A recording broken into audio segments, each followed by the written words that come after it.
এই কথাটা বাস্তব, এই কথাটা যতটুকু সত্য আমি পাইলাম যে এটাই, মানুষ পরিস্থিতির শিকার হয়ে গেলে তখন আসলে ফ্যামিলিরও ভালো লাগে না, ফ্যামিলির মানুষের সাথে ভালো মন্দ কথা বলা কোনো কিছুই ভালো লাগে না। এটা 100% শিওর। কারণ যখন আপনি পরিস্থিতির শিকার হয়ে যাবেন, বিদেশে আসার পর যখন দেখবেন আপনি অনেক সমস্যার মধ্যে আছেন, ইনকাম নিয়ে সমস্যা, তারপর আপনার চাইলেও আপনি কোনো কিছু করতে পারতেছেন না, যেই চাকরি করেন এই কাজটাও, এই চাকরিটাও মনে করেন যে আপনি চাইলেও মুভ অন করতে পারতেছেন না, তখন দেখবেন তো অটোমেটিক আপনার কাছে সব কিছু খারাপ লাগবে, অটোমেটিক আপনার কাছে এটা ভালো লাগবে না। আর ঘরের মানুষ তো বিশেষ করে নিজের মা বলেন, বাপ বলেন, ভাই বলেন, তাদের সাথে আসলে ভালো মন্দ কথা বলবেন, সেটাও আপনার বলতে ইচ্ছা করছে না।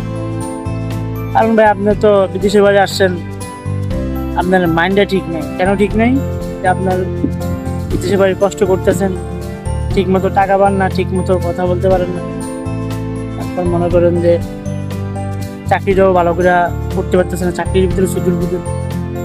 ভাই বিদেশের বাড়িতে মানুষ আয় একটা কারণে, একটু ভালো থাকার লাগিয়া। কষ্ট করলেও মনে করেন যে ভালো একটা স্যালারি পাইলে ভালো লাগে, কিন্তু বিদেশে বাড়ি আইয়া যদি দেখে যে কষ্ট করে দ্বিগুণ, টেয়া পায় এক গুণের অর্ধেক, তখন আর কি ভালো লাগবে? তখন বন্ধু বান্ধব, আত্মীয় স্বজন, এমনকি নিজের মা, নিজের বাপ সহ কারোর লোকে কথা হইতে মানে মন চায় না। কল দিয়ে জিজ্ঞেস করুন যে আব্বা আপনি কেমন আছেন, আপনি ভালো আছেন নি, বা মা কেমন আছেন, এইগুলা কখনো কথা বলতে আর মন চাই না, ইচ্ছাটা নষ্ট হয়ে যায়। এটাই বলি ভাই, বিদেশ এমন একটা বিদেশ, এই বিদেশের কোনো মা নাই, ভাব নাই। এই বিদেশে মনে করেন যে যদি আপনার আসতে হয় অনেক কঠিন পরিস্থিতি করে আসবেন, মানে নিজের মনটার পাথর বানিয়ে আসবেন, যাতে আপনার শত কষ্ট হইলেও, শত খারাপ লাগলেও আপনি যাতে এটা সহ্য করতে পারেন।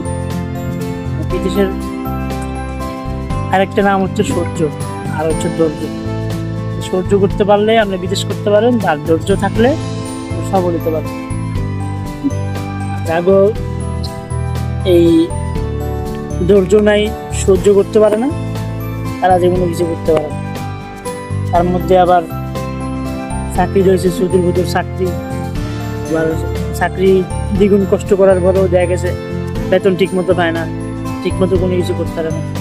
আসলে ভাই সব কিছুর উপর হচ্ছে টাকা, টাকাটা যদি ঠিক মতো পাওয়া যায়, ভালো একটা হ্যান্ডসাম স্যালারি পাওয়া যায়, ফ্যামিলি চলার মতো, তখন আসলে ভাই বিদেশ ভালো লাগে।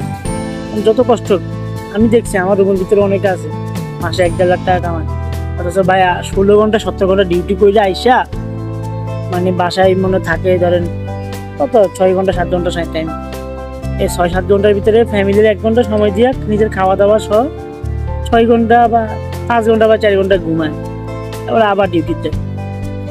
এটা দেখছি ভাই, মানে খুব খারাপ লাগে যে এত ঘন্টা ডিউটি করার পরে মানুষ যে টাকাটা পাইতেছে, তখন তার সবকিছু আসলে ভালো লাগতেছে।